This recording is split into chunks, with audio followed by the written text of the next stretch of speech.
Qu'est-ce qui vous empêche à vous convertir maintenant et puis aller jeter tous vos idoles parce qu'elles ne vous serviront à rien. Au contraire, elles vont vous nuire. Abonnez-vous à la chaîne Débat interreligieux et n'oubliez pas de liker et de partager. Merci. D'accord, vous êtes animiste. Oui. Ça veut dire que quelqu'un qui adore les fétiches. C'est ça. Ok, je vous écoute, mon frère Irie. Oui, au fait, si je vous appelle ce soir, tout d'abord, je voudrais vous remercier pour tout le travail que vous faites. C'est gentil, mon frère. Voilà. Et si j'appelle ce soir pour poser des questions, parce que j'ai décidé de prendre une voie. D'accord. Soit être musulman ou bien être chrétien. C'est clair. Et j'ai lu la Bible. Comme le Coran, nous, on ne comprend pas arabe. Mon sac là, ma tablette. J'ai des questions. Pour qu'on puisse être un peu orienté. Et ça? C'est ça? Et emprunter la bonne voie. Effectivement. Donc c'est ça qui me pousse ce soir à vous appeler à cette heure. D'accord. Voilà. Excusez-moi pour le dérange. Non, moi je suis un missionnaire. Même si tu m'appelles à 2 h du matin, si tu arrives à m'avoir en tout cas, tant qu'on parlera de l'éternel Dieu, je vais me réveiller pour parler de ça, Inch'Allah. Ok, mon frère Irie, vous m'appelez d'où d'abord? Je suis à Yamé. À Yamé? Oui. C'est vrai où ça va à Boisseau là? Oui, derrière Boisseau. Ok. Ok, il n'y a pas de problème. D'accord. Donc, je peux répondre déjà à la première question. Sachez que dans le Coran comme dans la Bible, le plus grand péché que Dieu n'est pas prêt à pardonner si la personne ne se répand pas, c'est l'associationnisme. Ça veut dire un animiste, par exemple, qui associe autre divinité à l'éternel Dieu. C'est-à-dire qu'il adore quelque chose qui ne peut lui faire ni de bien ni de mal. Qu'est-ce que je veux dire? L'éternel Dieu nous a créés. À un moment donné, même au temps de Abraham, la paix de Dieu soit sur lui. Ses parents, son père était animiste. Bon, il était idolâtre. Hein, il adorait les idoles et tout ça. À l'époque, il y a beaucoup de peuples qui sont passés, les peuples anciens qui sont passés. D'autres adoraient le soleil, la lune. Hein, voilà. Donc, mais l'éternel Dieu leur a dit, l'absolution n'est point destinée à ceux qui commettent des mauvaises actions jusqu'au moment où la mort se présente à eux. C'est en ce moment ils vont vouloir se repentir. Non plus pour ceux qui m'aiment créer en Sourate 4, 18. Mais le problème, c'est quoi? C'est que Sourate 4, verset 46, 48 et 116 également, l'éternel Dieu ne pardonne pas qu'on lui donne quelqu'un associé. Mais à part cela, il pardonne à qui il veut. Mais celui qui se répand, même si tu as associé quelque chose à Dieu et que tu t'es repenti, il te pardonne. Voilà sa miséricorde qui est là. Selon la Bible, Deutéronome 5, le verset 7, il dit, ne vous prosternez pas devant des statues taillées, ni des représentations quelconques, ni dans les cieux, ni de la terre, ni sous la mer, car moi, Dieu, je suis un Dieu jaloux. Donc, il ne veut même pas qu'on le représente. Mais comme tu as été honnête, et tu l'as dit ouvertement, je suis animiste, mais quitter l'animisme, devenir musulman ou encore aller dans une religion, c'est la chose facile. Parce que quoi? Tu es encore vivant, tu n'es pas encore mort, tu as le temps de te repentir. Et regardez par exemple l'histoire de la Bible, comme tu as cité la Bible, l'histoire de Lazare, dans la Bible, dans Luc chapitre 19, l'histoire de Lazare, qu'est-ce qui s'est passé? Lazare est mort, le riche est mort. En tant que le riche se comportait bien sur terre, mais il ne passait pas à Lazare. Quand ils sont allés dans le séjour des morts, là, qu'est-ce que le riche a dit? Quand il a commencé à voir la flamme du feu ou encore toutes les pressions, en tout cas toute la douleur, la souffrance qui était sur lui dans le séjour des morts, c'est en ce moment il voulait se repentir. Il dit à Abraham, au père Abraham, dit à Lazare de mettre sa main dans une goutte d'eau, bien dans l'eau, venir rafraîchir ma langue, parce que je souffre. Mais il n'a pas pu le faire avant sa mort. Il aurait pu se repentir. Mais Dieu ne lui a pas donné l'occasion de le faire. Disons, il n'a pas voulu le faire. Aujourd'hui, il est dans le séjour des morts. Et Abraham dit non, il y a un fossé entre nous. Donc, toi, dans ton cas, étant donné que tu es animiste, le fétiche là, ça peut rien faire à quelqu'un. Il ne peut ni te sauver. Quand il pleut, ou bien quand il y a le feu, c'est toi qui sauves ton idole du danger. Or, l'idole est censée, toi, te protéger. Mais quand il pleut, c'est toi qui prends sa chaise, tu mets sur l'idole, ton fétiche. Quand le feu vient, c'est toi qui prends le feu pour enlever là-bas pour aller le mettre ailleurs. Mais il faut le laisser, c'est lui qui doit te protéger, non? Normalement, quand toi tu dors là, le fétiche doit se réveiller pour bloquer le feu en même temps, le feu ne te touche pas. Alors que, donc, mon frère, voici un peu pour répondre à ta première question. En tout cas, si tu veux t'affranchir ce soir, moi je suis prêt à te répondre. Je t'écoute pour ta seconde question. D'accord. Ok, je voudrais savoir tout d'abord, est-ce que nous sommes en direct? Tu sais que moi, je fais tout en direct. D'accord. Mais est-ce qu'après, je peux recevoir pour réécouter? Avec plaisir. Quand tu vas finir, tu m'envoies ton numéro, tu me contactes sur WhatsApp. Moi, je vais t'envoyer le lien de la vidéo sur WhatsApp si tu as regardé. Sans problème. C'est pourquoi nous, on nous appelle rien à cacher. Il n'y a pas de... Voilà, on y va pour la... Donc, chez moi, ici, pour la première question, comme vous êtes déjà au deuxième. Voilà. Je voudrais connaître la définition de l'islam ou d'un musulman. L'islam veut dire soumission à la volonté de l'éternel Dieu qui s'appelle Allah. Le musulman, c'est celui qui se soumet à la volonté de Dieu. Donc, Allah, il nous parle de l'islam dans le Coran. Et chose intéressante, le musulman que nous sommes là, c'est Allah, l'éternel Dieu Allah, qui nous a appelés musulmans. Ça fait un. Ce n'est pas nous qui nous sommes inventés ce nom-là, c'est Allah qui nous a appelés musulmans. Allah dit dans le Coran, Inna dina inna Allah islam. Surat 3, 19. La religion acceptée d'Allah, c'est l'islam. Allah dit dans le Coran, Surat 3, 67, Ma kana Ibrahimu yahudiyan wala nasraniyan, walakin kana hanifa muslima, wa ma kana min al-mushrikin. Allah dit dans le Coran, Al-yawma akmaltu lakum dinakum wa atmamtu alaykum ni'mati wa raditu lakumul islama dina. Tu vois, donc il nous cite. C'est lui qui nous a appelés musulmans, c'est lui qui nous a appelés musulmans, c'est lui qui nous a appelés musulmans. Donc, le nom de notre religion, c'est Allah qui nous a appelés. Notre manière de l'adorer, c'est lui Allah qui nous a dit comment il faut nous adorer. Parce qu'étant musulmans, nous ne nous inventons pas une manière d'adorer l'éternel Dieu. Même chez les animistes là, chacun a sa manière d'adorer son fétiche. Hein. Vous n'avez pas le même code. Vous n'avez pas le même code. Hein? L'autre l'appelle dit Zouzou là-bas, l'autre va dire Zaza là-bas. Alors que chez nous, tout le monde dit Allahu Akbar. Ça veut dire Allah est le plus grand. Maintenant, notre manière de nous prosterner, c'est Allah qui nous a dit de nous prosterner. Prosternez-vous, incline-toi avec ceux qui s'inclinent, etc., etc. Voilà pourquoi l'islam, c'est la religion que l'éternel Dieu Allah a donnée à Adam dans le jardin. Il dit à Adam, soumets-toi à moi, obéis-moi. Adam obéit, c'est l'islam. Soumets-toi à moi. Adam a désobéi sous l'emprise, sous par tromperie de Satan. Donc Satan l'a induit en erreur. Et dès que Satan l'a induit en erreur, il demande pardon à Allah, Allah lui pardonne. Automatiquement. Et puis, c'est Allah qui lui a donné les mots de repentance qu'il doit dire. Pour nous montrer qu'on peut commettre des péchés, mais quand on demande pardon, là, il nous pardonne, puisque la date doit pardonner à nos pères, Adam, et etc. Et puis, ce qui est bien, dans l'islam, c'est Dieu qui nous dit, Allah qui nous dit comment il faut le pardonner, et puis il nous pardonne. Qu'est-ce qu'il faut faire pour le pardonner? Il ne va pas te dire, va tuer pour les faux verser le sang sur une idole, comme vous le faites souvent. Maintenant, il ne va pas me dire encore, non, non, non. Il te dit, par exemple, répands-toi.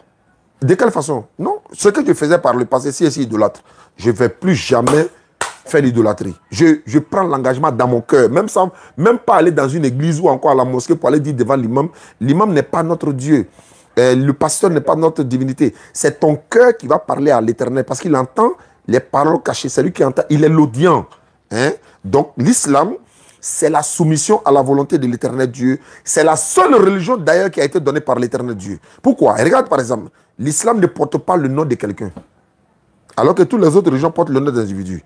Mais comment Dieu crée sa religion et puis ça porte le nom de sa créature? Bouddha, bouddhiste. Judas, judaïste. Christ, christianisme. Branham, branhamisme. L'islam, soumission. On aurait pu dire Muhammadine. On va dire c'est la religion de Muhammad. On aurait pu dire Ismaélite. C'est la religion des Ismaélites. Non. Islam, soumission. Voilà un peu deuxième réponse. Ok. Merci beaucoup. Et vous avez dit que la Surat 3, le verset 67, qui est sur... Pour Abraham, là, Surat 67. Surat 3, verset 67. Ok. Merci beaucoup. Maintenant, pourquoi vous priez en arabe? Les musulmans prient en arabe. Ça, c'est une très bonne question. Pourquoi nous prions en arabe? Nous prions en arabe parce que le Coran a été révélé en arabe sur un prophète arabe. Ça fait un. Pourquoi nous prions en arabe? je vais retourner la question, une question rhétorique, et puis je vais répondre en même temps. C'est comme tu me demandes, pourquoi l'hymne national de la Côte d'Ivoire est en français? Pourquoi Drogba ne fait pas en BT? Pourquoi Yaya ne fait pas en Djoula? Pourquoi Gervais ne fait pas en Agni? Pourquoi tel ne fait pas ceci? Pourquoi c'est forcément tout le monde doit le faire en arabe? Oui, simplement parce qu'on a une seule Côte d'Ivoire. On a un seul drapeau. On a une seule patrie. On a une seule constitution. On a un seul président. C'est la même chose comme l'islam. On a une seule religion. On a un seul Dieu. On a une seule direction pour la prière. On a un seul lieu pour le pèlerinage. On a une seule langue commune pour la lecture et la prière. Voici pourquoi nous prions en arabe. Je vais aller plus loin. Si toi, par exemple, tu es musulman, qu'à la face que tu le sois, si tu es musulman et que toi et moi on se croise, je vais te dire Assalamu alaikum wa rahmatullahi wa barakatuh. Tu connais déjà, ah ça c'est mon frère, il m'a salué dans la langue commune non, qui est notre religion. Si on va en Chine, toi et moi, on va regarder, bon, on est perdu. On ne sait pas où on va prier. Ah, on ne comprend pas chinois. Et puis soudain, on attend l'azan. Ils sont en train d'appeler la prière. Allahu Akbar, Allahu Akbar. J'attrape ta main, j'ai dit, voici, c'est notre direction ça. Ils ont envoyé le message, le code est venu. On s'est entendu déjà, on a compris que c'est chez nous ici. On va, on rentre dans la mosquée. L'imam qui n'est pas ivoirien, toi et moi on est ivoirien, on est noir, on est parmi les Chinois. L'imam commence la prière. Il ne va jamais prier en chinois parce qu'il est musulman. Il va prier en arabe. Pourquoi? C'est une langue commune, ça nous unit. On a une seule langue, on se retrouve dans le monde entier, partout où on se trouve, c'est la même langue qui nous unit. Donc c'est pareil, par exemple, et également encore, si l'imam est en train de prier, par exemple, si l'imam, tu sais souvent dans nos prières, la lecture du Coran, il y a beaucoup de lectures qui se ressemblent. L'imam peut faire des erreurs, pas de sa faute. Si moi je suis derrière, que je connais bien le Coran, je peux automatiquement redresser l'imam et puis la prière continue. Et si l'imam est en train de prier, je ne souhaite pas, il peut s'évanouir, il peut mourir, il peut avoir un malaise. Bon, il est tombé. Nous, on est tous derrière. On fait comment? Non. C'est tous ceux qui sont derrière l'imam connaissent tous le Coran. Il y a un qui passe devant automatiquement. Il va prendre la lecture où l'imam s'est arrêté là. Il ne va même pas changer. Hein? Il prend là où il s'est arrêté puis il continue jusqu'à la fin. C'est ça la religion. C'est ça la grandeur de l'islam. Mais après la prière, après avoir prié, moi je peux m'asseoir. L'imam, le chinois qui est à côté de moi, il va prier et il va faire ses invocations en chinois parce que la prière est finie. Il a besoin de travail, il a besoin de femmes, il a besoin d'enfants, il a besoin de prospérité dans sa vie. Il le fait dans sa langue. Moi aussi, je fais dans ma langue. Chacun fait pour lui dans sa langue. Mais quand il s'agit d'adorer Dieu dans une langue commune, Sourate 14, verset 4, Allah dit dans le Coran, nous avons envoyé chaque messager avec la langue de son peuple. Imaginez que nous soyons à l'époque de Jésus. On ne va pas prier en français parce que lui ne parlait pas français. Si on est à l'époque d'Abraham, on va prier dans la langue d'Abraham, dans la langue de Moïse, dans la langue de Jésus, dans la langue de Jacob, de Suleiman, de tous les prophètes. Nous sommes à l'époque du dernier prophète envoyé à l'humanité tout entière jusqu'à la fin du monde, c'est Muhammad sallallahu alayhi wa sallam. Nous prions dans sa langue parce que le Coran a été révélé en arabe et ça nous unit partout sur la planète Terre. Et imaginez encore que l'imam qui est devant nous est un Yacouba. Ils sont aussi mes alliés. Il est en train de prier en Yacouba. Nous, on a arrêté derrière. Il a fait une erreur. Qui va le corriger? Tous ceux qui sont derrière, c'est les Djoula, les BT, les Agni. On va se regarder. Il a gâté. Peut-être qu'il est en train d'explorer même idole. Hein? Nous, on ne comprend pas ce qu'il dit. On est dedans seulement, allons seulement. Il a tout mélangé, mais on a arrêté. Peut-être même qu'il est en train... On va dire... Peut-être qu'il a... Parce qu'on a l'habitude de taquiner les guerriers pour dire « mange l'homme », mais ce n'est pas vrai. Mais on va dire, bon, par exemple, il est en train de nous vendre à son peuple, par exemple. Les gars, venez, encercler la mosquée. Dès qu'on finit, il y a un monsieur qui a arrêté juste derrière moi. Il a 500 millions dans sa poche, mais il est venu à la mosquée. Dès que la prière finit, encercler la mosquée et puis dit « Allahu Akbar », on s'est prosterné. Bon, tu vois, il y a tout ça dedans. Il est en train de nous vendre. Oh, tout ce qu'il dit là, nous on comprend. Si c'est en arabe seulement, on comprend. Donc, langue commune, c'est un peu ça la particularité. Il y a beaucoup d'autres choses, hein. Il y a beaucoup d'autres détails. Mais bon, voilà un peu quelques-uns, quoi, Inch'Allah. Et la sourate, vous avez dit sourate 14, verset 4. Oui, sourate 14, le verset 4. La sourate 14 est intitulée Ibrahim, la sourate d'Abraham. Le verset 4, Dieu, Allah, dit, il a envoyé dans chaque communauté, bon, chaque messager avec la langue de son peuple. Et c'est logique, quoi. C'est-à-dire que si toi et moi, on est à l'époque de Jésus, Jésus devant nous, là, dans le langue qu'il va prier, là, c'est dans ça qu'on va prier. On ne va jamais changer derrière lui. On est condamné parce que c'est le prophète guide de Dieu. C'est lui qui guide, c'est lui qui nous guide vers l'éternel. Donc, ce qu'il lui fait là, On fait la même chose. Jésus a dit quoi? Jésus a dit quoi? Matthieu 6, 9. Si vous voulez prier, voici comment vous devez prier. Pourquoi c'est lui qui nous apprend à prier? Mais c'est à lui Dieu montre comment on prie, non? C'est à lui que l'Éternel Dieu montre comment prier. Donc il nous apprend à prier. Et le prophète sallallahu alayhi wa sallam a dit, priez comme vous me voyez prier. Il y a un document ici, on dit, je prie comme le prophète. C'est ça on donne à nos convertis. Mais pourquoi prier comme le prophète alors qu'il n'est plus là? Oui, bien sûr, c'est le guide de l'humanité. C'est lui que l'Éternel Dieu a choisi pour nous guider. Lui ne fait pas d'erreur. C'est vrai qu'il est un être humain, mais l'Éternel Dieu lui a donné la sagesse de ne pas, n'est-ce pas, nous induire en erreur. Merci beaucoup pour la deuxième question. Donc, on passe à la troisième question. Le sacrifice. Que dit l'islam du sacrifice? L'islam parle du sacrifice et l'islam parle des sadakat également. Le sacrifice, par exemple, je peux perdre quelqu'un, je fais des sacrifices. Je peux avoir un bonheur, je fais des sacrifices. Je peux avoir un malheur, je fais des sacrifices. Je prends un exemple encore de la Bible. Jésus a dit à ses disciples, j'avais faim, vous ne m'avez pas nourri. J'avais soif, vous ne m'avez pas donné à boire. J'étais nu, vous ne m'avez pas donné et vous ne m'avez pas habillé. Les disciples sont étonnés, mais à quel moment tu as eu soif, tu as eu faim, tu étais malade, tout ça. Il dit, chaque fois que vous faites un bien à l'un de ces petits, c'est à moi que vous le faites. Ça veut dire quoi?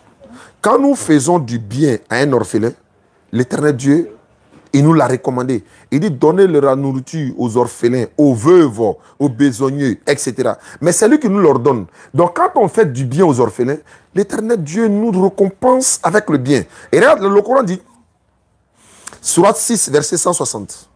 Quiconque viendra avec un bien, il aura 10 fois autant. Mais celui qui viendra avec un mal, il ne sera rétribué que par son équivalent et on ne fera aucune injustice. C'est-à-dire que tu fais un bien, l'Éternel Dieu te pointe 10 points. Tu as fait un seul bien, lui te pointe 10. Mais quand tu as fait un mal, il te pointe 1. Et puis le 1 là même, là, si tu te répands, il efface.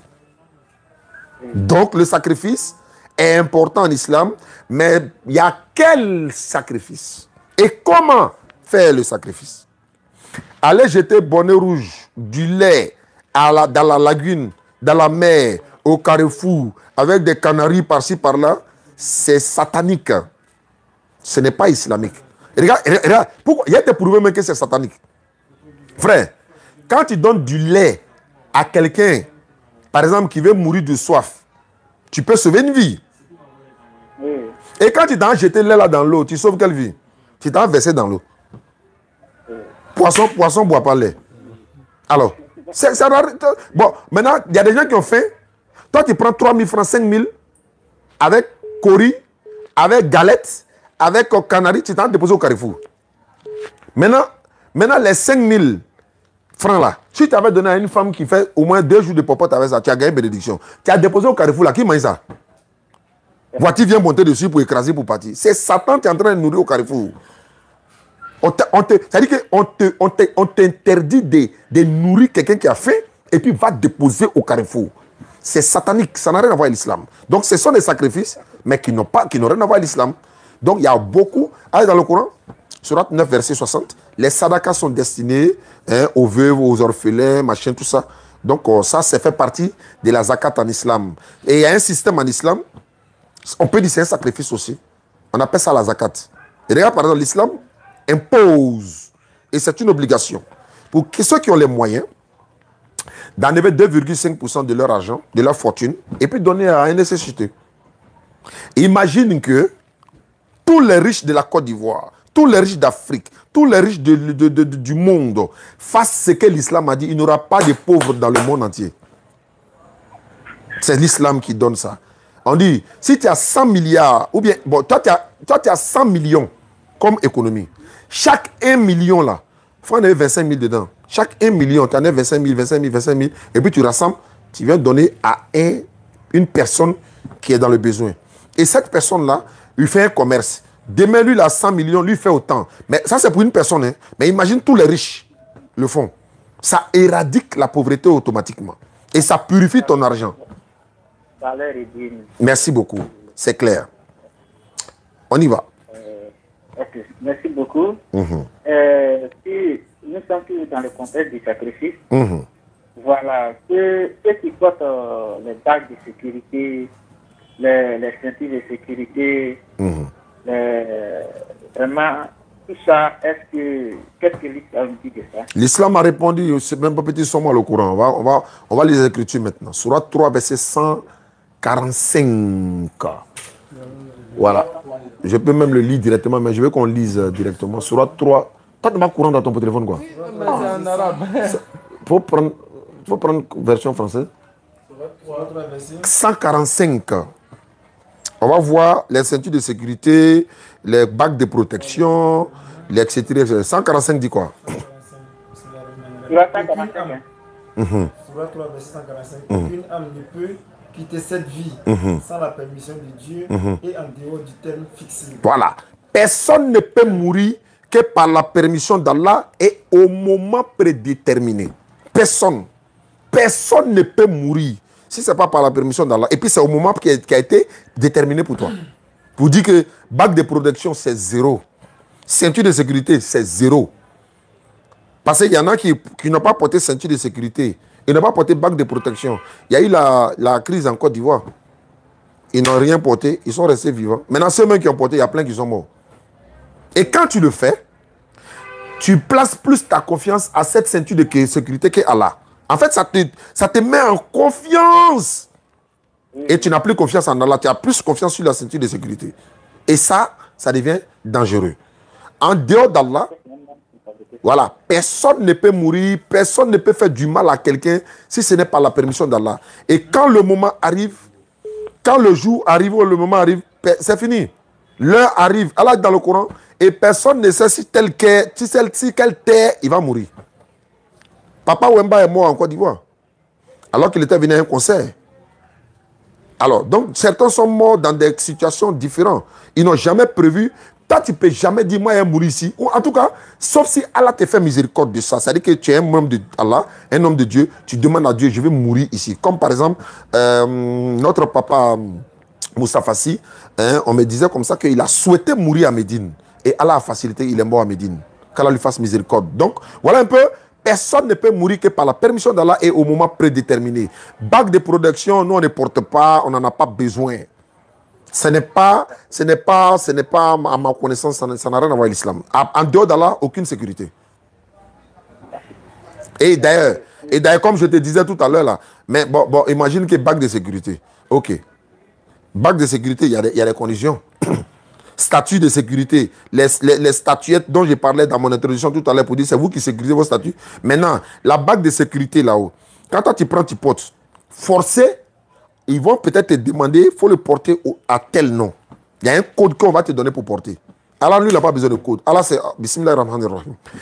Et si tu portes au nom de Bismillah ar-Rahman ar-Rahim, sans rien ajouter, alhamdulillah, il n'y a pas de portée. Hein.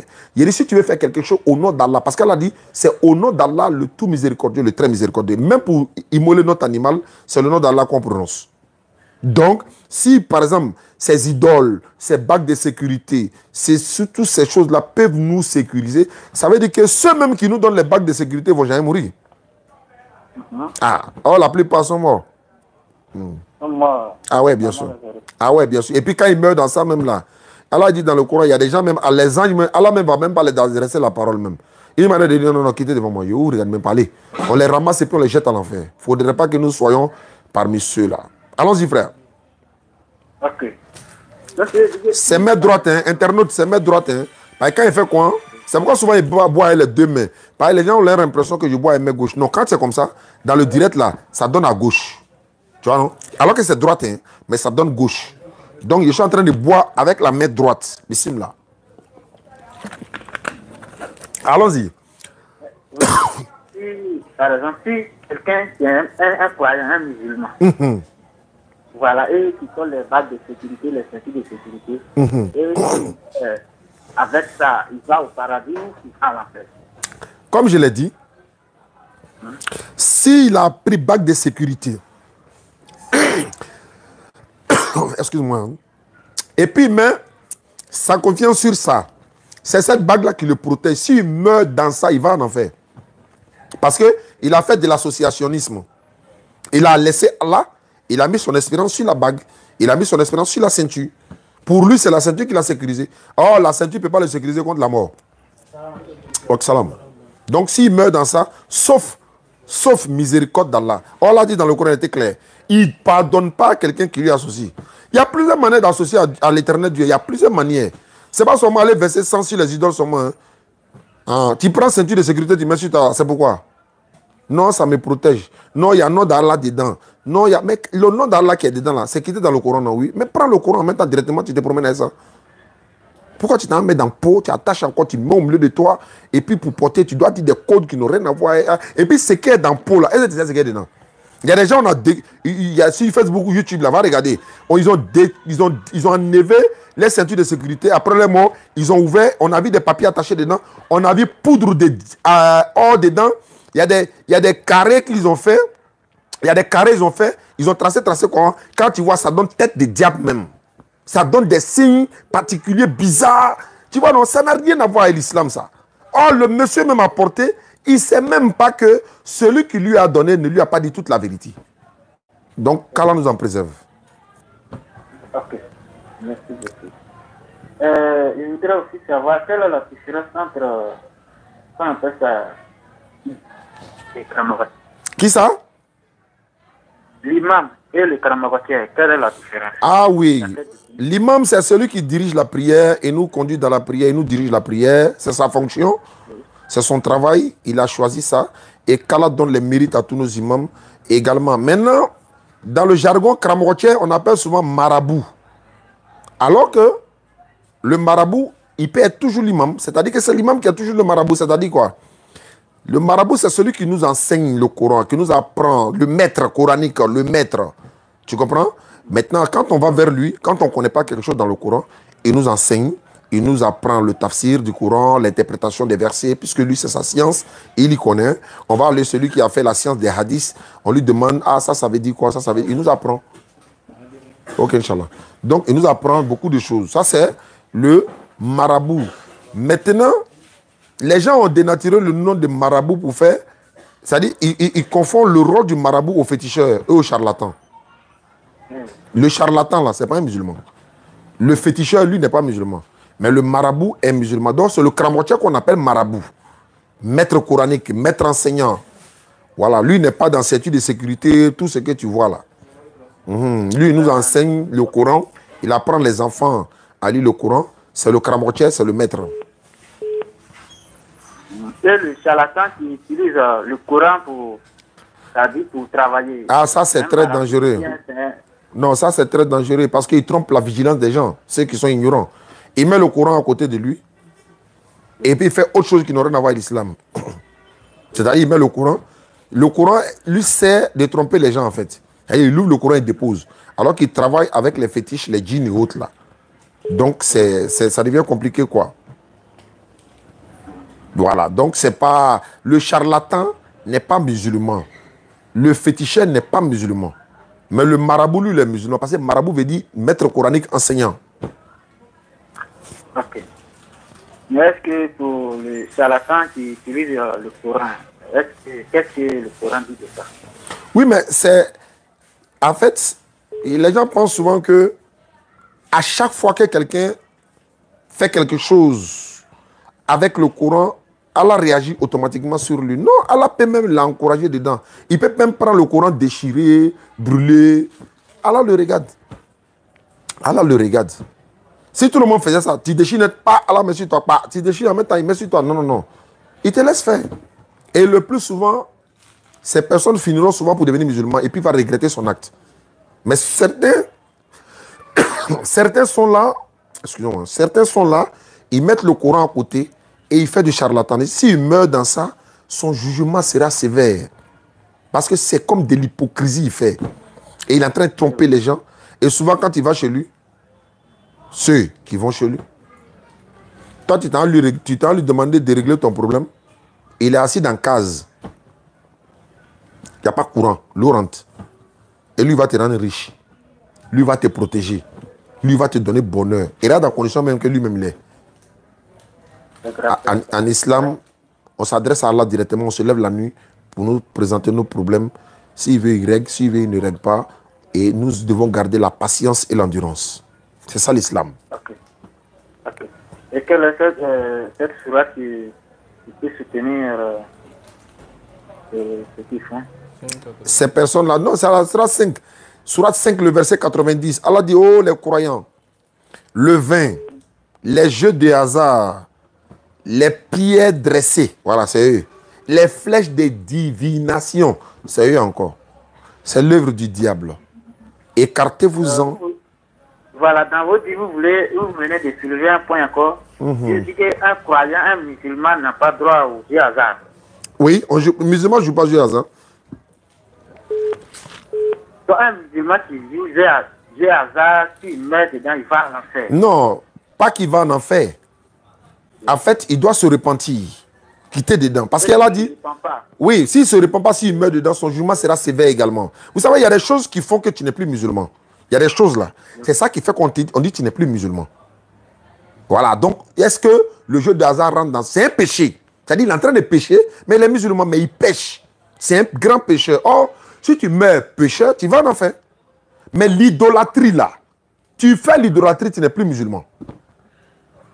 Voilà. Mais quand tu joues deux jeux de hasard, tu peux être musulman, mais tu es un pécheur grave même. Il faut que tu quittes dedans, tu te répands le plus vite possible, quoi. D'accord. Parce que c'est haram. Allah dit c'est l'œuvre du diable. Donc, l'œuvre du diable mène toujours en enfer. Ok. Merci beaucoup. La quatrième question, si vous le voulez bien. Le travail que vous faites aujourd'hui, quel est l'exemple dans le Coran? Quels sont ceux qui vous ont précédé dans ce travail-là? Alhamdulillah, Rabbil Alamin, tous les prophètes étaient des daïs, des prédicateurs, des moudjahid, c'est-à-dire des prédicateurs soldats d'Allah sans armes, bien sûr. Sans armes, parce que quand on dit soldat, les gens ont peur déjà. Noé a prêché à son peuple, alayhi salatu wassalam. Allah dit paix sur Noé dans tout l'univers. Donc, paix sur Noé dans tout l'univers. Noé a prêché à son peuple 1000 ans moins 50, c'est-à-dire 950 ans. Imagine un peu. Nous, on est là, on fait quelque chose. Le prophète sallam partait dans les marchés même pour prêcher. Marché, il va dans le marché, il prêche. Tous les prophètes ont prêché à leur peuple. Je vais te donner une sourate. Voilà, je te donne une sourate dans le Coran. Il n'y a pas de problème. Je te donne une sourate dans le Coran. On peut dire que tu as lu ça rapidement. Sourate Al-Haraf. Sourate 7. Verset 65 d'abord. Sourate 7, verset 65. On a lu trois versets dans le même sourate 5 là. Tu vas voir qu'est-ce que chaque prophète est venu dire à son peuple. Sourate 7, 65 dit quoi? Et au Had. Au Had, c'est un peuple. Leur frère Houd. Houd est venu à leur peuple, à son peuple. Qu'est-ce qu'il leur a dit? Oh mon peuple. Eh mon peuple. Dit-il. Voilà sa prédication. Adorez Allah. Pas de divinité en dehors d'Allah. Pour vous, pas d'autre divinité que lui. Il ne prenez pas d'autres divinités à part lui. Ne le craignez-vous donc pas? Attends, vous avez quoi? Et puis vous n'avez pas peur d'Allah même. Ça fait 1. Sourate 7, 65. Allons au verset 73 de la même sourate. Au verset 73. Et au Tamoud. Au Tamoud, le peuple encore. Leur frère Salih. Salih est venu à son peuple, les Tamoud, les Tamoudiens, ou bien encore les Tamoudites. Il est venu à eux. Qu'est-ce qu'il leur a dit? Oh mon peuple. Ils répètent les mêmes choses. C'est un prédicateur. Ils sont tous. C'est-à-dire, c'est le travail des prophètes que nous sommes en train de faire. Les prophètes là, ils n'étaient pas là si ce n'est pas ça. C'est leur travail. Dieu les a envoyés sur terre pour ça. Prêcher la bonne nouvelle. Vas-y, frère. Adorez Allah. Adorez Allah.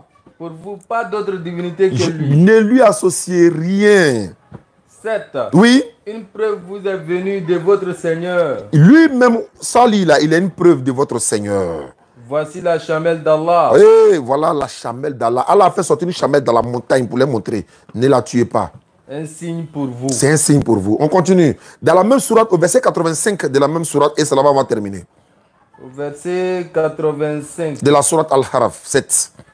Et au Madian. Au Madian. Leur frère Chouaïb. Chouaïb est venu au peuple de Madian. Leur frère, c'est son peuple à eux, oui. Oh mon peuple. Ils répètent les mêmes propos. Oh mon peuple. Adorez Allah. Encore une fois, divinité, pas de divinité à part Allah, adorez-le.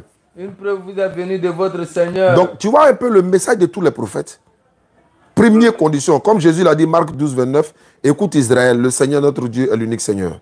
Donc, tous les prophètes sont venus avec le même message. Le premier commandement, adorer Allah. Donc, c'était leur mission, amener les gens au tawhid, c'est-à-dire à l'unicité. À l'unicité, à l'unicité, vice-versa, Inch'Allah. Et c'est ce que nous faisons aujourd'hui. Nous faisons le travail des prophètes et Allah va nous donner la récompense des prophètes, Inch'Allah. Ok. Merci beaucoup, monsieur Yannick. Voilà. Comme ça, nous allons passer à la cinquième question. Voilà, qui est le totem. Qu'est-ce que l'islam dit du totem des musulmans? Par exemple, le musulman ne boit pas, le musulman ne mange pas la viande de porc, bon, et autres. Qu'est-ce que l'islam dit de ça? Voilà. Oui, il y a beaucoup de choses qui sont interdites dans le Coran, hein, beaucoup. Mais Allah a parlé plutôt des totems et je crois, si ce n'est pas trop les autoriser. En fait, il a interdit, mais pas trop les autoriser. Mais ce que je vais dire quelques-uns, par exemple, il a parlé par exemple de l'interdiction du porc, du viande voilà, du porc, des animaux qu'on a immolés au nom d'autres divinités, peu importe l'animal. Si ça a été immolé au nom d'autres divinités, c'est fini. Elle devient haram pour nous. Donc, voilà, l'alcool on ne boit pas et beaucoup d'autres choses. Hein. Il y a des animaux même qui sont cités dans le Coran. C'est vrai, je n'ai pas le verset en tête, mais il y en a plein, même les singes par exemple. Voilà, donc il y a beaucoup d'animaux qui sont cités que nous ne devons pas manger. Et ça, c'est les recommandations de l'Éternel Dieu. Le médecin te prescrit les médicaments. Il te dit non, de ne pas manger huile, de ne pas manger sauce graine, de ne pas manger à loco, il ne faut pas manger viande crue.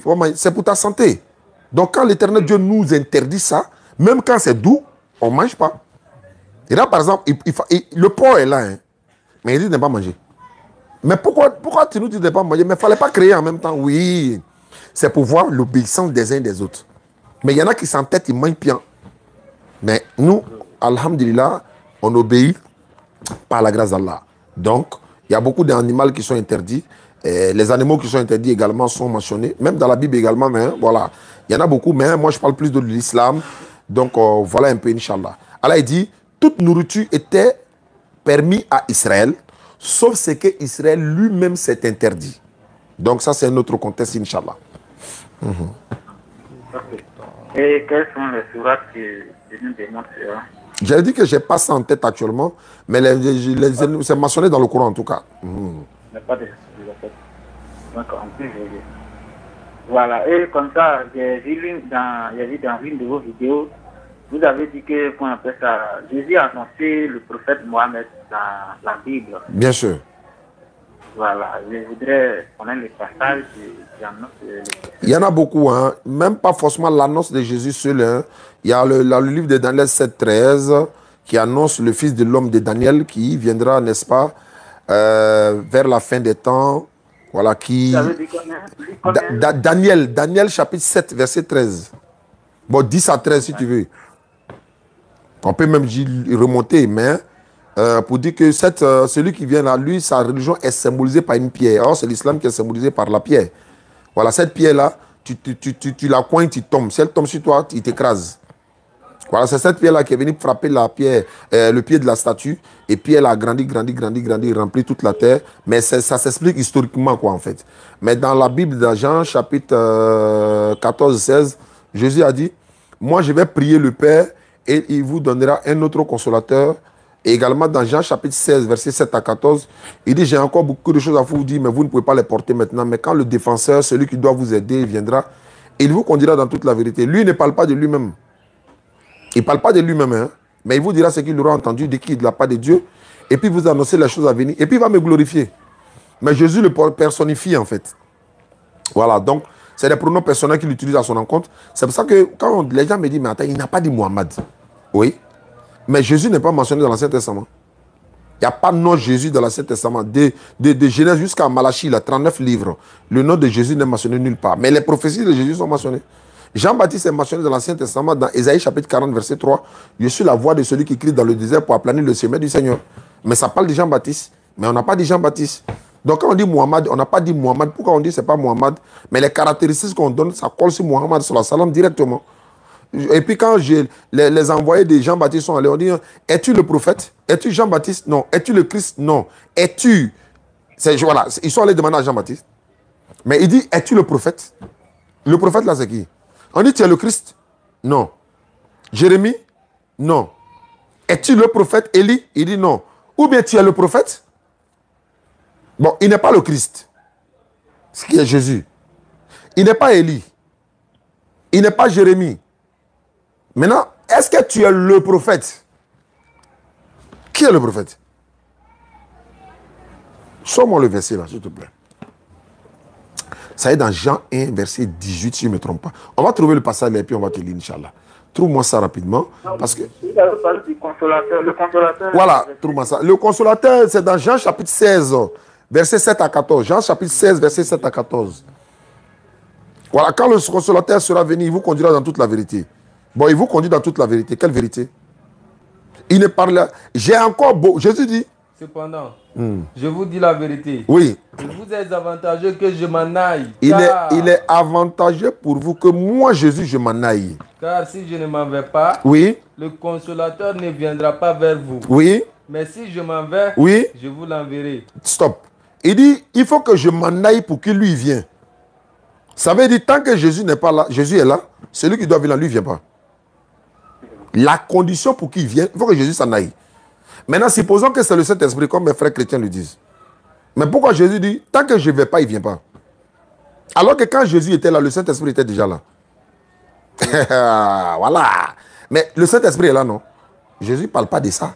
Il dit, tant que je ne vais pas, il ne viendra pas. Mais si je m'en vais, je vous l'enverrai. D'autres vont dire, mais est-ce que c'est Jésus qui envoie? Ce n'est pas Jésus qui envoie, puisque Jésus lui-même a été envoyé. Maintenant, parlons de d'abord, pourquoi Jésus dit, si je ne vais pas, il ne vient pas? Est-ce que, tant que Jésus est là, est-ce que le Saint-Esprit va être là s'il s'agit du Saint-Esprit? Parce que Jésus dit, tant que je ne vais pas, il ne vient pas. Donc, logiquement, il n'est pas là. Mais il se trouve que le Saint-Esprit est déjà là. Il est déjà avec Jean-Baptiste, avec Élisabeth, avec Zacharie, avec les disciples. Jésus même est né par le Saint-Esprit. Jésus tressaillit de joie par le Saint-Esprit. Lola est partie dans le mauvais chemin. Hein. Donc, la condition pour que Jésus s'en aille, pour que le Saint-Esprit, il faut que Jésus s'en aille. Donc, le Saint-Esprit, d'ailleurs même, c'est dans Luc 2 et certaines versions qu'il a été utilisé, Saint-Esprit. Non, moi, il y a une Bible ici, il a dit quelqu'un d'autre. Et il a dit, non, il a dit celui qui doit vous aider. Il y a une autre Bible, mais il dit quelqu'un d'autre. À la unité, maintenant. Ça fait 2 fois le gars là m'appelle. Hein. Ouais. On m'a rechargé même ce matin, donc je vais l'appeler. Il y a 12 appels manqués. Attends, Bernard, c'est qui appelait au... Le numéro que j'appelais, c'est qui? 20h45. Non, c'est pas lui là. Il a raté le numéro. 01 là, c'est qui c'est lui là? Et quelqu'un est en train de m'appeler. Et aussi son tas de tiers. Allons doucement. André, c'est lui. 0143. Je vais lui demander. Il n'a qu'à se convertir. Parce que jusqu'à il ne s'est pas converti. Je l'ai reconnu. Il essaie de m'appeler. Il essaie de m'appeler. Quelle la facilité. Hein? Bonjour, votre corps. Il faut prendre note, hein? C'est la formation. Parce que si tu es mort là, on peut mourir du jour au lendemain. Il faut que les enfants puissent prendre la relève.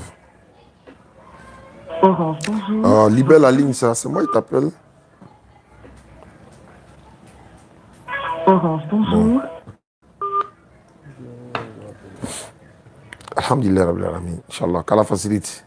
Merci d'être connectés, hein, ceux qui nous suivent à travers le monde. C'est ça aussi la dawa. La dawa se fait partout. Moi, je suis toujours opérationnel. Donc, quand il rentre à la maison comme ça, là, mais il rentre en parastamol, il n'a pas qui j'ai peur que je en Angleterre, canadien. C'est mon vieux père, s'appelle, il est représentant de la DDE en Angleterre, il s'appelle Doumia. Donc, voilà. Bonjour. Ça va aller, non? Ahmed Didat faisait la dawa, il a dit, ça me fait 40 ans que je fais dawa. Il dit, il le regarde, Achibebela, il dit, ça fait 40 ans. Il le regarde, il dit, attends, c'est 40 ans, il fait dawa. Entre nous, on n'a même pas encore fait 5 ans même. Ouais. Non, il est mort. Ahmed Didat est mort, Rahimahullah. Allah lui fasse miséricorde. Son fils même a été assassiné à Johannesburg, non, en Afrique du Sud.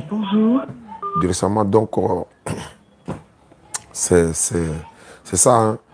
Nous sommes... N'oublie pas ma question, Inch'Allah. Quelle est la question? Hamza, Azma.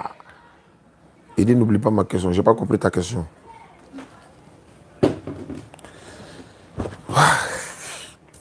Il a raté 12 appels en absence.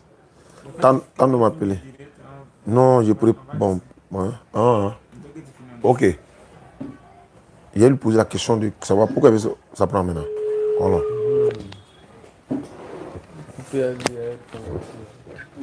Oui, allô, bien aimé. Oui. Bon, tes unités étaient finies ou bien? Non, peut-être c'est le réseau qui nous a... Maintenant, je veux savoir, est-ce que je me rappelle de toi maintenant? Tu m'as déjà appelé il y a quelques jours de cela. On était dans la même série de questions-réponses, si je ne me trompe pas. Non, ça, peut-être que c'est mon frère. Et lui aussi, il disait qu'il va vous appeler. Là. Ah, vous avez la même voix, hein? Ouais, peut-être que c'est mon frère. D'accord. Maintenant, moi, je veux savoir quelque chose. Comme on est en train de prendre le temps, qu'est-ce qui vous empêche à devenir musulman, frère? Honnêtement, honnêtement. Parce que moi, je sais que vous êtes convaincu de beaucoup de choses, mais c'est seulement la curiosité, certes, la fouiller encore, mais qu'est-ce qui vous empêche actuellement de devenir musulman et puis continuer à faire des recherches, étant donné que vous continuez de prier, étant donné que vous continuez la recherche et puis on reste en contact, pourquoi pas? Parce que le salut, le personnel, je l'ai dit, et on a la montre, on n'a pas le temps. Qu'est-ce qui vous empêche à vous convertir maintenant et puis aller jeter tous vos idoles parce qu'elles ne vous serviront à rien, au contraire, elles vont vous nuire? En fait, il n'y a pas quelque chose d'extraordinaire qui me bloque. Voilà, au fait, il faut s'engager dans une religion ou bien pratiquer une religion. Il faut néanmoins connaître au moins à 40%, et les autres 60% tu vas la connaître étant dans la religion. Oui, je suis d'accord avec toi, mais moi je veux dire... Et c'est le minimum que je cherche à savoir, voilà, sur l'islam, et si je peux m'égarer, si je peux me suivre. Oui, ce que je veux dire, ce que tu dis, c'est pas faux, non? Mais je jure par Allah, toi-même tu le sais que l'islam là, en tout cas peut-être qu'il y a des petits obstacles, sinon c'est la vérité. Ça c'est clair. Maintenant, comment affranchir le pas? Comment faire le premier pas là? Et c'est ce que je suis en train de vous dire. Vous faites le pas, vous vous convertissez à l'islam, les événements, sinon la suite des recherches là, ça va faciliter les choses. Parce qu'on peut mourir du jour au lendemain, on peut finir tout de suite depuis l'un de nous meurt. Mais on dira quoi? Moi je suis déjà musulman par la grâce d'Allah. Mais vous direz non, mais j'attendais j'attendais seulement un peu de près, mais c'est déjà trop tard. L'ange est déjà venu, il a pris, il a fait son travail, il est parti. Alors que si vous êtes converti et que vous faites les recherches, si l'ange vient vous prendre, vous serez déjà musulman. Inch'Allah, il y a beaucoup de chances même pour vous, par la grâce d'Allah. Mais si vous n'êtes pas musulman, vous mieux rentrer et puis continuer de chercher et que d'être dehors n'est pas rentré et le cas demain il s'en va, vous vous levez le matin, c'est fini. Moi, c'est un conseil que je vous donne parce que vous regardez nos vidéos. Si vous nous appelez pour poser des questions, vous auriez pu appeler un pasteur, mais vous savez qu'il ne va pas vous dire la vérité. Il y a eu un pasteur récemment, il est en train de dire non, Dieu n'a pas interdit. Il a dit des trucs comme ça. Et puis, voilà, que ce n'est pas un péché. Donc, que ce n'est pas un péché. Donc, il a dit, bon, il n'y a pas de problème, ça c'est son problème. Ça. Mais chacun a sa manière d'expliquer les choses. Mais nous ne jugeons personne, mais nous disons ce qui est écrit dans les Écritures. Et à chacun maintenant de voir ce qu'il y a à dire. Donc, moi, je souhaite que pour se convertir à l'islam, c'est quoi? 1, on n'a pas besoin de 5 francs de vous. 2, on n'a pas besoin de votre offrande, votre dîme, votre quoi que ce soit. Prenez ça, faites vos commerces. On vous encadre dans notre groupe WhatsApp pour vous apprendre à bien prier. On vous envoie le Coran en français, le livre, comment faire la prière, vous encadrez. Et puis, vous continuez de regarder nos vidéos, poser des questions. Même après votre conversion, on peut faire des émissions. On peut faire des émissions avec vous. Vous pouvez m'appeler toujours en direct. Et puis, on continue les réponses, questions-réponses. Mais souvent, vous êtes déjà converti. Parce que c'est là, le pas là, le petit pas là. Et si vous vous dites, bon, si je me convertis aujourd'hui, que dira ma femme, que dira mon voisin, que dira mes amis? Mais attendez, est-ce que c'est eux qui vont prendre ta place dans la tombe? Est-ce que c'est eux qui t'ont dit de venir poser des questions? Est-ce que tu n'es pas en train de chercher ton salut actuellement? Mais c'est ça qui est le plus important. Quelqu'un meurt aujourd'hui, sa femme ne va même pas dormir avec lui dans le même lit, au côté de son cadavre. Même dans la maison où il est mort là. Elle va dormir dans une autre maison. Ce n'est pas de sa faute à elle. C'est la nature de l'homme. C'est comme ça l'homme, Dieu nous a créés. Voilà. Mais dans ce cas-là, la conversion dans l'islam, tu n'as pas besoin de croire à la mort de qui que ce soit. Il suffit de répéter, il n'y a pas de divinité à part Allah. Mohamed est son messager et Jésus est son messager. L'idolâtrie est un péché parce que tu es un idolâtre, comme tu l'as dit. Mais donc, il faut qu'on ajoute ces choses-là dessus. Si tu ne l'étais pas, un païen par exemple qui ne croit ni à la religion, qui n'est ni chrétien ni musulman, lui on lui dit de répéter, il n'y a pas de divinité à part Allah, Mohamed et son message, ça s'arrête là. Mais quelqu'un qui est chrétien, après avoir dit Mohamed est le messager d'Allah, Allah est le vrai Dieu, on ajoute Jésus n'est pas Dieu. Maintenant, c'est quelqu'un qui est idolâtre, après avoir fait Muhammad sallallahu alayhi wa sallam et son messager, on ajoute l'idolâtrie est un péché parce que c'est dans ça qu'il croit. Et puis c'est tout. La formule, tu répètes, c'est fini. En arabe, comme tu l'as dit, pourquoi en arabe? La langue prophétique, la langue commune. Et puis en français, la traduction. Pour que tu saches ce que tu as dit. Il n'y a pas de marmaille en islam. Ce que tu dis en arabe, là, on te répète, on te dit, voilà ce que ça signifie. Il n'y a pas de marmaille. Non. Ah, tu sais, tu vois où il va en venir. Il n'y a pas du nom de quelqu'un. Il n'y a pas du nom de quelqu'un. Non. En tout cas. Monsieur Diano, merci beaucoup pour ce petit conseil parce que c'est très crucial. Merci beaucoup. Voilà, donc je pense que Dieu fera le reste comme c'est Dieu qui décide toutes choses. Voilà, on va mettre ça dans la main de Dieu et dans les pays qui vont suivre, peut-être que Dieu va nous donner la bonne formule. Moi, j'ai dit, est-ce que maintenant, là où on parle, là, qu'est-ce qui t'empêche? Tout de suite, là même, c'est de ça qu'il s'agit. Tout de suite, là. Ouais, qu'est-ce qui t'empêche? C'est-à-dire, les questions que j'ai sous la main ici ne sont pas encore... On n'a pas encore fini ces questions-là. Donc, si on finit les questions, tu seras prêt à te convertir. Si on finit les questions, tu seras prêt à te convertir? Non. Au fait, si on finit les questions, les différentes sourates que vous avez données, parce que je n'ai pas le Coran sur moi ici, peut-être que je vais télécharger et puis faire maintenant des recherches sur les sourates que vous avez données. Ok. Mais voilà, les jours qui vont suivre, et puis on verra la suite. Inch'Allah, il n'y a aucun souci. À Yamé, là même, bon, c'est parce que je ne sais pas comment envoyer le Coran en français là-bas.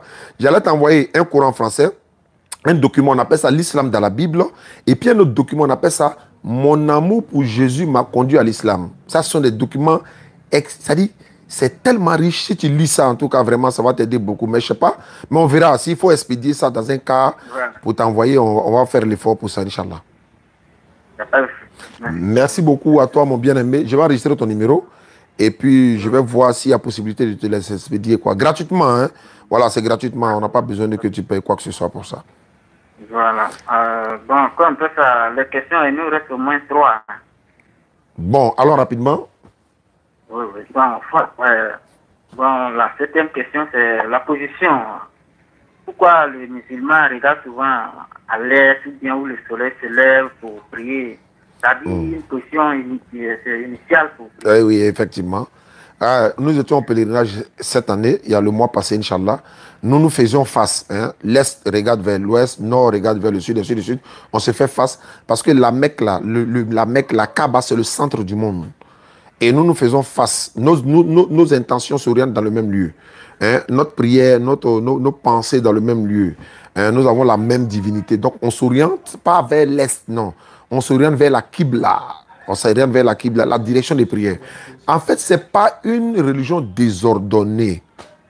Tout ce qui est ordonné doit être ordonné. Donc, on s'oriente. C'est comme, par exemple, est-ce que par exemple, il y a des endroits en Côte d'Ivoire, quand tu es dans le village là, on dit il n'y a pas de réseau ici. On dit il faut aller sur la montagne là-bas, il y a un réseau là-bas. Tu t'en sur la montagne et puis tu captes le réseau. Donc, c'est une manière de dire, pour nous connecter à notre Seigneur là, on s'oriente vers, nous, tout le monde s'oriente vers une seule direction. Nos pensées, nos intentions, nos émotions, nos visages, tout. Hein, voilà. Donc, c'est pour ça qu'on s'oriente. C'est Allah qui nous l'a recommandé dans le Coran. Avant, on s'orientait vers la mosquée, la masjid de Qiblatain, c'est-à-dire la mosquée des deux Qibla, les deux orientations vers Jérusalem. Mais après, l'Éternel Dieu a changé et nous oriente vers la mosquée sacrée, la masjid al-Haram, qui se trouve à la Mecque aujourd'hui.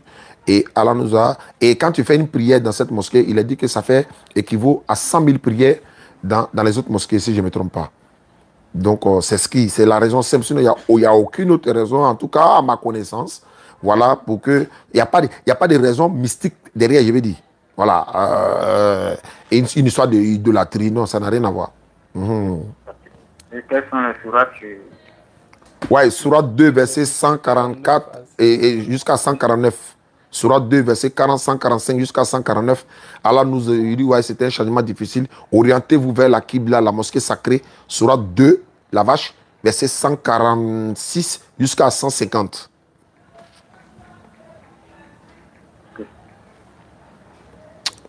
Au suivant. La question, la 8e question, c'est comment on fait ça? Quelle est la différence entre le carême et le jeûne en l'islam? Le carême dérive de 40 ans. Il est dit que Jésus a fait 40 jours et 40 nuits dans le désert et Moïse sans manger. Jésus a fait 40 jours, 40 nuits sans manger, etc. Donc carême. Et les musulmans ne font pas carême. Le plus souvent, c'est les catholiques qui font le carême. Mais voilà, voilà 40 jours. Nous, on jeûne 29 ou 30 périodes. Voilà, nous jeûnons des périodes. Une période de 30 jours. Donc, le jeûne est biblique même. Mais c'est les chrétiens, en tout cas, beaucoup de chrétiens font ce qu'on appelle le carême. Mais le musulman ne fait pas le carême. Et il n'y a pas de mois de carême chez le musulman. Il y a le mois de Ramadan. C'est le 9e mois du calendrier hégirien qu'on appelle Ramadan. C'est le nom. Voilà. Ce que nous faisons dans ce mois-là, on appelle ça le jeûne. Et en arabe, c'est siyam. On appelle ça, voilà, c'est le jeûne. Donc c'est 29 ou 30, bon, on va dire jours, mais ce n'est pas les jours, mais 29 ou 30 périodes que nous jeûnons. Donc, le musulman ne fait pas carême, il fait jeûne. Il jeûne, voilà, il jeûne, le mois de Ramadan. Donc il y a beaucoup de musulmans qui disent, il est en carême, hein? Eh, nous, on était en carême. Non, il était en carême. Non, il n'est pas en carême. Il jeûnait. Il jeûne. Et le jeûne est bon pour la santé. Même la médecine a conseillé souvent de jeûner. Hier, comme ça, on a jeûné. Aujourd'hui, certains jeûnent. Chaque lundi et jeudi, beaucoup de personnes jeûnent. Voilà, c'est bon pour la santé aussi, quoi, parce que l'Éternel Dieu ne nous impose rien qui peut surpasser notre capacité, quoi. Voilà. Surat 2, 183, 186. Voilà, oh, vous qui croyez, on vous a prescrit à Siyam. Comme on l'a. Surat 2, verset 183 à 186. Mais c'est le 183 même, quoi. On vous a prescrit à Siyam comme on l'a prescrit à ceux d'avant vous. Ainsi atteindrez-vous à la piété. Jésus jeûnait. Jésus a dit, si vous voulez jeûner, ne faites pas comme les rabbins, voilà, ils jeûnent, ils s'en se fait voir, machin. Si vous jeûnez, voilà. Et il y a les disciples qui ont essayé de chasser les démons et ils n'ont pas pu. Jésus est venu, il a regardé, il a dit, non mais, ce sort de démons ne sortent que par les prières et le jeûne. Tu as vu? Ces genre de démons-là, on ne peut les chasser que par la prière et le jeûne. Donc, jeûner. La reine Esther, elle a dit, demain, c'est la nouvelle lune. Ça, c'est pour les fêtes. C'est la nouvelle lune. Je vais m'asseoir avec le roi pour manger avec lui à table. Et puis, elle dit, elle devait avoir, je crois, le roi David pour lui parler d'une situation. Elle devait jeûner d'abord. Et puis, après son jeûne de 3 jours, je crois, elle va lui parler. Et puis, en espérant qu'il va accepter. Et Zacharie a dit, il dit, même Marie, Dieu l'Éternel, Allah lui a dit de jeûner. Jeûne de parole. On peut jeûner parole, c'est-à-dire il ne parle pas. Marie a dit, je n'ai parlé à aucun homme aujourd'hui. Voilà, j'ai fait un jeûne de parole, c'est-à-dire qu'il ne parle pas. Voilà, Zacharie aussi a jeûné pendant 3 jours. Il a prié aussi également, voilà, pour que Dieu exauce ses prières. Et Jean-Baptiste aussi est né. Ok. Donc, comme le dit... J'ai pas compris. Voilà. Comme le dit les chrétiens. Oui, oui. Oui. Les chrétiens, quand ils jeûnent, ils ne mangent pas, ils ne boivent pas pendant les périodes qu'ils jeûnent.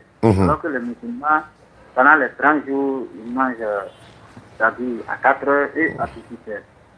Voilà. Quelle est la différence entre eux, le jeûne et le... Oui, mais c'est ce qu'on dit. C'est-à-dire que quoi? Le jeûne des musulmans, là, c'est pas concours de manger et ce n'est pas seulement la nourriture. C'est plus spirituel même. C'est pour purifier l'âme. Ça fait 1, 2. Savez-vous que c'est pas la nourriture seulement qui gâte le jeûne? Ah! C'est pas la nourriture seulement qui gâte le jeûne. Quelqu'un peut être en train de jeûner et puis son jeûne est gâté. Il n'a pas bu l'eau, il n'a pas mangé. Alors que chez les chrétiens, ce n'est pas le cas. Alors que chez les chrétiens, je ne sais même pas si c'est le cas. C'est peut-être que si tu n'as pas mangé, peut-être de la nuit là, jusqu'à demain à l'heure comme ça, oui, les gens peuvent le faire. Mais nous, notre jeûne a été prescrit par l'Éternel Dieu lui-même qui nous a donné ces recommandations-là. Et même, à quel moment il faut arrêter de manger, il nous dit. Quand vous voyez le fil noir du fil blanc du coucher, du lever du jour, que vous voyez la différence là entre le fil blanc, parce qu'en ce moment, il n'y a pas montre, il n'y a pas, voilà, il n'y a pas tout d'électricité et tout. Donc, on regarde le fil noir du fil blanc, on voit la différence. Ah, c'est ce qu'on peut arrêter de manger maintenant. Et quand le soleil se couche, on arrête de jeûner, on va rompre le jeûne. Donc, quand quelqu'un jeûne, et puis, il y a des choses qu'il fait, ça gâte le jeûne. Il y a plusieurs critères qui gâtent le jeûne, en fait. Il peut être évanoui, il peut éjaculer, hein? Il peut, par exemple, dire des perversités en sachant qu'il en jeûne, mais il fait exprès. Donc, il y a tout ça là qui gâte le jeûne. Voilà, donc la bouche jeûne, l'oreille jeûne, le nez jeûne, les yeux doivent gêner. Parce que ça ne doit pas regarder n'importe quoi. Hein? En un mot, tout le monde gêne. Très bien, tu as tout compris. Donc, c'est plutôt spirituel que manger, quoi, en fait. Voilà, donc c'est plus... Même quand tu jeûnes, là, en fait, et puis le jeûne, ça vient te montrer que, frère, tu gagnes à manger matin, midi, soir. Toi, tu manges 24 heures sur 24. Ou bien, non, 7 jours sur 7, tu gagnes à manger. Est-ce que tu sais qu'il y a des gens qui n'arrivent pas à manger une fois par jour? Comment tu dois le sentir? Tu vois comment tu as attrapé la faim, non? Tu vois comment ça fatigue, non? Tu ne bois pas, tu ne manges pas, non? Il y a des gens qui sont sur la terre là, qui font ça pendant au moins un mois. Ils ne mangent pas tous les jours. Pour que l'Éternel va te montrer que faut dire Alhamdulillah, Rabbil Alamin, c'est-à-dire louange à Allah, qui, grâce à qui j'arrive à manger. Il y a des gens, même les riches quand ils jeûnent, ils doivent comprendre qu'il y a des gens qui ne mangent pas. Il va connaître la souffrance aussi. Il y a tout ça là-dedans. Et en même temps, il peut y avoir trop de sucre dans ton corps. Il peut y avoir trop de sel dans ton corps. Il peut y avoir trop de graisse dans ton corps. Tout ça, ça diminue, ça équilibre. C'est comme un régulateur, quoi. Hein? Voilà. Un régulateur, ça régularise tout ton système et tout. Il y a beaucoup de richesses dedans. Même les médecins recommandent souvent des personnes de jeûner pour leur santé. Voilà. Merci beaucoup. Donc, on va rapidement sur la 9e. Quelle est la place de la femme en l'islam? Tellement la femme a une grande place en islam, on lui a dédié une sourate dans le Coran. La sourate 4, les femmes. Tellement la 4, le titre de la sourate 4, c'est les femmes. Tellement la femme a une grande place dans le Coran, on allait donner une sourate complète à la maman de Jésus, sourate Mariam. Tellement les femmes ont une sourate. Sourate 4, verset, c'est le titre même de la sourate 4, même, le titre même. Là, on dit les femmes. Et le chapitre 19, c'est Marie, Mariam, une femme encore. La grandeur de la femme en islam, on met les femmes derrière. Et puis nous, on est devant pour la prière. Tellement elles sont grandes, tellement elles sont puissantes, tellement elles ont une place honorable auprès de nous. Par contre, chez les autres, il y a maman pasteur même qui impose les mains aux gens, alors que la Bible interdit ça. 1 Timothée 2, 9 à 12. Frère, la femme est un trésor chez l'islam, dans l'islam. C'est pourquoi on ne dénude pas. Son corps n'est pas exposé partout. On lui demande de protéger son corps. Elle est une reine chez nous. Même la reine d'Angleterre, quand tu la vois, elle est bien habillée. Même, on ne la salue pas dans la mer comme ça. Je vais dire, qui peut saluer? Il y a des gens qui ne la saluent pas dans la mer comme ça. Même la statue de Maman Marie est voilée. Même sa statue. Même sa statue. Dans le Coran, Allah dit, c'est une femme qui veut allaiter son enfant. Elle doit donner un allaitement complet de 2 ans. La science a prouvé un enfant qui est bien allaité, il est parmi les plus intelligents du monde des enfants, qui est bien allaité. Si tu veux divorcer une femme, tu veux divorcer, oui, alors qu'elle est nourrice, elle a un enfant qui elle allaite, ton enfant, tu vas payer l'argent d'allaitement là. Mais la Bible dit que si tu frappes ton esclave, homme ou femme, tu t'as cassé son œil là, c'est sur le prix de sa liberté. L'islam dit même esclave, tu peux la marier. Alors quand tu maries une esclave, tu la délivres de l'esclavage. On a donné une place honorable à la femme. La femme, même, Allah dit dans le Coran, que si tu divorces ta femme, il faut la garder dans ta maison jusqu'à ce que la mort vous sépare ou bien que Allah envoie un autre ordre à son encontre. Alors aussi, parle de la sourate 65, la sourate du divorce. Dans la Bible, la même, 1 Corinthiens 7, verset 1, jusqu'à la fin, regardez. Il est difficile à la femme de divorcer dans la Bible. 1 Corinthiens 7, verset 1, jusqu'à la fin. Devoir à domicile, vous pouvez lire. Mais l'islam donne la liberté à la femme. Si ça ne va pas du tout là, il y a les critères pour divorcer, vous divorcez. Et tu ne dois pas la maltraiter. Tu ne dois pas la garder chez toi à la maison pour la faire souffrir. Parce que tu n'es plus, tu es fâché, machin, tout ça. Donc, il y a des critères, quoi. Donc, la femme a une place grandiose en islam. À cause de sa grandeur, là, on la met derrière. Mon frère, Imagine une femme qui est imam, qui dirige la prière. Qu'est-ce que tu en penses? C'est grave. Comment c'est grave? Ah, où est la gravité là? Tu n'es pas musulman, pourquoi tu dis c'est grave? Non, mais la femme, parce que, bon, disons, elle est étudiante. Maintenant, où est-ce qui est grave là? Si elle est imam. Non, si elle est imam, s'arrêter devant les hommes et puis elle fait, c'est-à-dire c'est elle qui donne les recommandations. Bon, je vois que c'est un peu... Ce n'est même pas les recommandations seulement. Regardez la grâce que la femme a. Allah dit dans le Coran, on a enjolivé l'amour des choses pour les gens. Premier, il a dit femme, enfant, trésor, trésorier d'or, argent, etc. Mais il a commencé par quoi? Woman, femme. Femme. L'amour des choses pour les gens. Premier, c'est femme dans le Coran. Imagine la femme est imam. Les hommes sont derrière, c'est elle qui doit diriger la prière. Elle commence la prière, en train de prier. 1. C'est menstrué peut venir. 2. La prière musulmane, c'est l'inclinaison et là. Ça fait et on se lève. Et c'est ça, c'est l'inclinaison et la prosternation. Mais tu vois que l'image même, tu vois que c'est pas bon quoi. Ça va, voilà, c'est pas joli. Donc Allah n'a même pas dit dans sa bouche comme ça. Bon, on va dire bouche, il n'a pas dit comme ça. Pas de femme imam. Mais révélation sur révélation, le prophète a compris que non, une femme ne peut pas être imam. Les gens ont essayé ça en Occident, hein. Femme imam, femme imam. 2 jours seulement, elle a disparu. Elle ne connaît même pas le Coran. Même si elle connaît le Coran, elle va diriger la prière comment? Et c'est parce qu'elle est puissante même qu'on la met derrière. Ce n'est pas de la discrimination. Hein. Nous, on a peur des femmes même. C'est pourquoi on l'a dit pardon. Il faut rester derrière, pardon. Pas toi, ah, donc voilà un peu quoi. C'est ça l'islam. Voilà, effectivement. Ok, sur ce, merci beaucoup mon frère, ça m'a fait plaisir. Oui. Malheureusement, ma femme m'attend à la maison, les enfants, ils vont dormir, ils ne vont pas me voir. Donc il faut que... Il n'y a pas de souci. Donc, je vais vous laisser mon numéro WhatsApp. Oui, avec plaisir. Non, tu peux me contacter sur WhatsApp directement. C'est mon WhatsApp qui est là. Voilà, et puis on va continuer. Voilà, on pourra se parler. Le jour où tu vas te convertir là, non, il faut qu'on fasse ça en direct. Parce que je vais rappeler aux gens, c'est le frère, voilà. Qu'Allah facilite, quoi. Inch'Allah. D'accord.